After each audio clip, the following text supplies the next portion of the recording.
Le poivre de Penja est différent des autres poivres. Vous avez le calibre, vous avez la couleur. Parmi tous ces attributs, il y a deux essentiellement qui ont retenu notre attention et qui différencient le poivre de Penja sur le plan de la consommation, de la dégustation. C'est l'odeur et le piquant. Donc si vous laissez le poivre dans cette salle, quand vous revenez quelques minutes après, vous sentez l'odeur partout. Quand vous le mettez dans la bouche, il a un piquant qui est prononcé, mais qui ne va pas vers le piment. Ça chauffe un peu, mais comme le piment. C'est ça qui attire les consommateurs vers le poivre de Penja. Le concept indication géographique, c'est un concept nouveau en Afrique. L'Union européenne a plus de 5000 indications géographiques. Il y a les AOC, les appellations d'origine contrôlées, les appellations d'origine protégées, à travers les vins de Bordeaux et les autres, le fromage, le chocolat, ainsi de suite. Donc nous pensons que c'est un outil de développement dont chaque pays d'Afrique devrait s'approprier.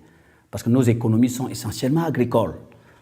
Maintenant, on a délimité l'aire géographique, on a élaboré un cahier de charges, un plan de contrôle, une stratégie de promotion du poivre de Penja et nous avons obtenu le certificat d'enregistrement de la première indication géographique protégée de l'Afrique noire dans l'espace OAPI.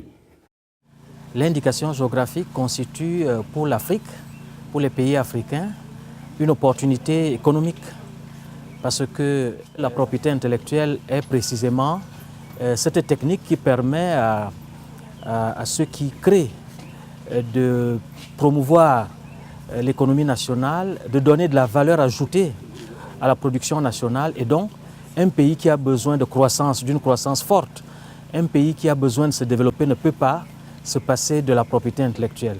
Ici nous sommes à Penja, où des producteurs, des hommes courageux, des femmes courageuses se sont lancés dans la production du poivre. Nous avons constaté que depuis que ce poivre est encadré pour être enregistré par l'OAPI comme indication géographique, il a gagné, le poivre a gagné en coût. Le poivre, non seulement il contribue à la réalisation du produit intérieur brut du Cameroun, mais permet également à ces producteurs d'augmenter leurs revenus. Si je vous dis en moins de 3 ans que le prix est parti du simple au double, ça veut dire dans 2 ans, 3 ans, vous pouvez imaginer ce qui va arriver. Le rendement même par hectare, quand nous sommes arrivés ici, c'était à peu près demi-tonne par hectare. Le rendement actuellement est en train d'aller presque au-dessus d'une tonne par hectare. Nous ne pensons même pas que nous avons déjà atteint un niveau avancé. C'est vrai, on a été les premiers en Afrique noire à avoir ce cas d'enregistrement, mais il y a encore un chemin à faire. Pourquoi il y a un chemin à faire? Parce qu'il faut le contrôle. Au niveau de l'organisation, on va s'organiser pour voir est-ce que toi tu respectes le cahier des charges? Est-ce que tu as mis les engrais au moment où il fallait? Est-ce que tu as trempé le poivre selon ce que le cahier des charges a dit? Est-ce que tu as séché 3 jours comme c'est prévu dans le cahier des charges? Est-ce que tu as nettoyé le poivre? Est-ce qu'il n'y a pas de moisissure? Est-ce que tu as bien stocké? Mais le consommateur, lui, il doit se rassurer de la qualité du produit.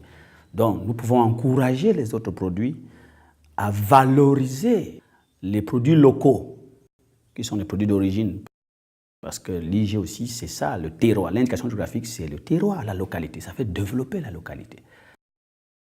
Ça fait rehausser l'image du Cameroun. Ce n'est plus seulement Penja qui est vu, ce n'est pas seulement le producteur de Penja qui est concerné par cela. C'est tout le Cameroun tout entier, c'est la fierté nationale.